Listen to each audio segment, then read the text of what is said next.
అది ఒక శ్లోకంలో కృతయుగే నారసింహస్య త్రేతానాం రఘునందన ద్వాపరే వాసుదేవస్య కలౌ వెంకటనాయక. అంటే ఆ యుగాల్లో ఎవరు ప్రసిద్ధి చెందిన వాళ్ళు. కృతయుగంలో నరసింహస్వామి, త్రేతాయుగంలో రామచంద్రమూర్తి, ద్వాపర యుగంలో కృష్ణ పరమాత్మ, కలియుగంలో వెంకటేశ్వర స్వామి అని ఆ శ్లోకం చెప్తుంది. అందువల్ల కలియుగం. స్వామి వైకుంఠ ఏకాదశి ఇప్పుడు సమీపస్థం ఉంది. వెంకటేశ్వర ఆలయంలో దీన్ని ఎలా జరుపుకుంటారు అండ్ దీనికి ఉన్న ప్రాధాన్యత ఏంటి? విష్ణు దేవాలయాల్లో జనరల్గా వైష్ణవ సాంప్రదాయంలో విష్ణు పంచకం అంటారు. ఒక నెలలో 5 రోజులు విష్ణువుకి అత్యంత ప్రీతిపాత్రమైందని. శుక్లపక్ష ఏకాదశి, కృష్ణపక్ష ఏకాదశి, పౌర్ణమి, అమావాస్య 2 పర్వాలు, శ్రవణ నక్షత్రం, ఈ 5 విష్ణు పంచకం అంటారు. ఈ 5 దినాల్లోనూ మహావిష్ణువుకు విశేషంగా పూజలు జరిపి ఉపవాసం ఉండి అభిషేకాలు ఆరాధనలు జరిపించి నివేదనలు జరిపిస్తే పుణ్యం అంటారు. కాబట్టి నెలకు 2 సార్లు ఏకాదశి వస్తుంది ప్రతి నెల. అందులో పుష్యమాసంలో వచ్చే ఏకాదశి వైకుంఠ ఏకాదశి అని దానికి పేరు. ఆ రోజు స్వామివారు యోగ నిద్ర నుంచి లేస్తారని. తిరుమలలో ఈ 365 రోజులు వైకుంఠ ఏకాదశి పుణ్యం ఉంటుంది ఎప్పుడు. ఎందుకంటే మామూలుగా వైకుంఠ ఏకాదశి నాడు ఉత్తర ద్వారం గుండా ఉత్సవాలు వెళ్తారు. అప్పుడు ఆ ఒక్కరోజు మాత్రం ఆ ఉత్తర ద్వారం తెరిచి ఉంచి అందులో నుంచి ఉత్సవాలు విశేష తిరువాభరణాలతో అలంకారమై వెళ్తే భక్తులందరూ గోవిందనామాలతో వెనక వెళ్తారు. ఆ వైకుంఠ ద్వారం గుండా వెళితే వాళ్ళకి వైకుంఠ ప్రాప్తి కలుగుతుంది అనేది వైష్ణవ సాంప్రదాయం. తిరుమలలో ఉత్తర ద్వారం లేదు. సుమారు 11వ శతాబ్దంలో ఆనంద నిలయ విమానాన్ని పెద్దది చేసినప్పుడు క్రింద గోడలు ఆ బరువును తీసుకోవడానికి గోడలను ఫోర్టిఫై చేసినప్పుడు ఇప్పుడున్న వైకుంఠ ప్రదక్షిణ ఏర్పడింది. ఆ వైకుంఠ ప్రదక్షిణాన్నే మనం ఇప్పుడు వైకుంఠ ద్వారంగా మనం వాడుకుంటూ ఉన్నాం అంతే. కానీ అది ఉత్తరముఖం కాదు. కానీ విశేషం ఏమంటే ఆనంద నిలయ విమానంలో ఉత్తరముఖంగా పరమపదనాథులు వేంచేస్తున్నారు. స్వామివారు వైకుంఠంలో ఎలా ఉంటారో పరవ్యూహంలో వేంచేస్తున్నారు. తర్వాత వాయవ్య మూలలో విమాన వెంకటేశ్వర స్వామి ఉన్నారు. ఆయన ఉత్తరముఖంగా ఉంటారు.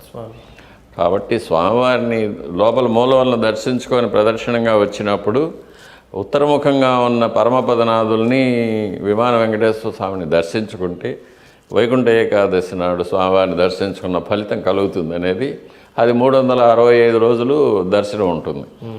ఇక వైకుంఠ ఏకాదశి నాడు తిరుమలలో స్వామివారికి విశేషమైన తిరువాభరణాలతో అలంకారాలు జరుగుతుంది. విశేషమైన నైవేద్యాలు ఉంటాయి.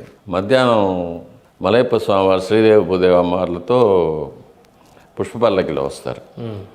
అది విశేషం. రథరంగ డోలోత్సవం జరుగుతుంది. సాయంకాలం ఆస్థానం జరుగుతుంది. ఇది మాత్రమే వైకుంఠ ఏకాదశి నాడు స్వామివారికి జరిగే విశేషమైన కార్యక్రమాలు. మరుసటి రోజు వైకుంఠ ద్వాదశి నాడు స్వామి పుష్కరిణిలో స్వామివారి యొక్క సుదర్శన చక్రానికి చక్రస్నానం జరుగుతుంది. అదొకటి విశేషం. మిగతావన్నీ మామూలు ప్రకారం జరుగుతుంది.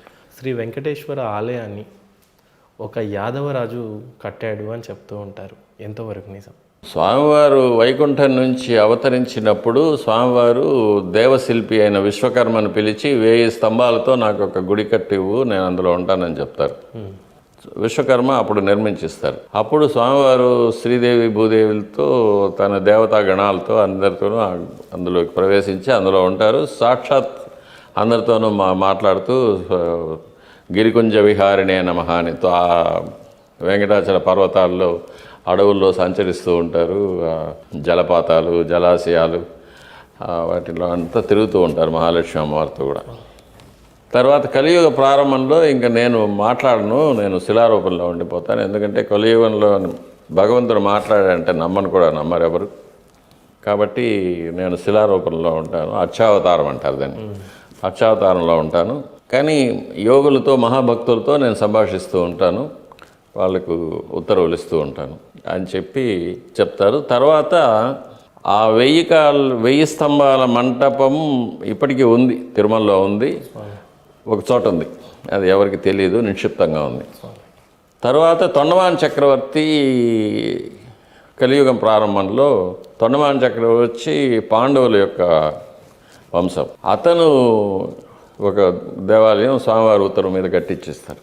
అది కూడా తర్వాత కొన్ని సంవత్సరాల తర్వాత, కొన్ని శతాబ్దాల తర్వాత అది భూగతం అయిపోతుంది. తర్వాత గోపీనాథులు వచ్చి మళ్ళీ ప్రతిష్ఠ చేస్తారు.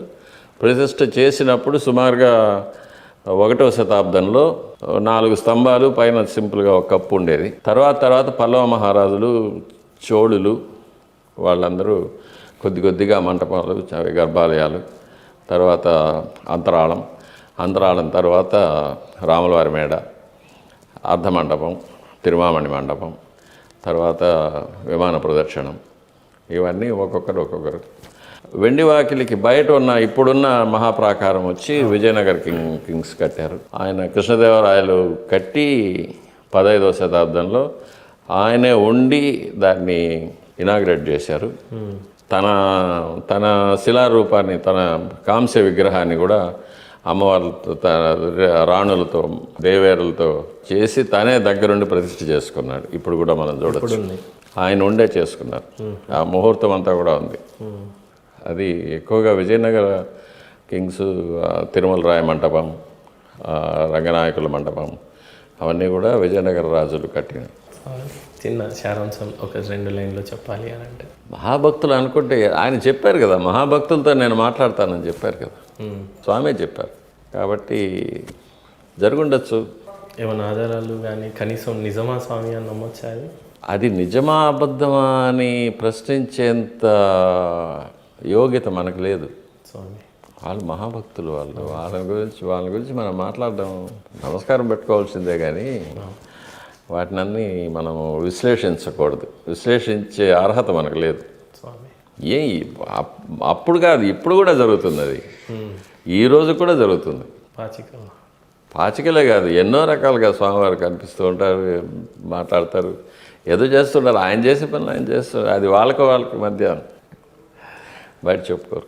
స్వామి ఫైనల్గా సిగ్నేచర్ స్టూడియోస్ వేదికగా 2 తెలుగు రాష్ట్ర ప్రజలకి మీ ఆశీర్వచనం ఇవ్వాలని ఆశిస్తున్నాను. సిగ్నేచర్ స్టూడియోస్ సంస్థకు శ్రీ వెంకటేశ్వర స్వామి వారి దివ్యమైన అనుగ్రహం ఉండాలని, ఇది దినదినాభివృద్ధి చెందాలని, ఒక మహత్తరమైన ఆధ్యాత్మిక సంస్థగా కానీ, ఆధ్యాత్మిక చింతనను పెంపొందించే విధంగా కానీ, ఉభయ రాష్ట్రాలు, ఆంధ్రప్రదేశ్ కనుక తెలంగాణలోని వెంకటేశ్వర స్వామి వారి భక్తులందరికీ, ఆధ్యాత్మికవేత్తలకి అందరికీ కూడా కావాల్సినంత పుణ్యక్షేత్రాల గురించి అనేకమైన సమాచారాలు, అందులో జరిగే ఉత్సవాదుల గురించి కూడా దృశ్యకావ్యాలుగా ఆయా క్షేత్రాల యొక్క మహిమలు, ఆయా క్షేత్రాల యొక్క చరిత్రలు, అక్కడక్కడి మహాభక్తుల యొక్క ఉదంతాలు, వీటన్నిటినీ కూడా సామాన్య భక్తులందరికీ కూడా తెలియజేయడంలో సిగ్నేచర్ స్టూడియోస్ ముందడుగు వేస్తుందని, ముందుగా ఉంటుందని, ప్రప్రథమంగా ఇంకా దినదిన ప్రవర్తమానంగా వర్ధిల్లాలని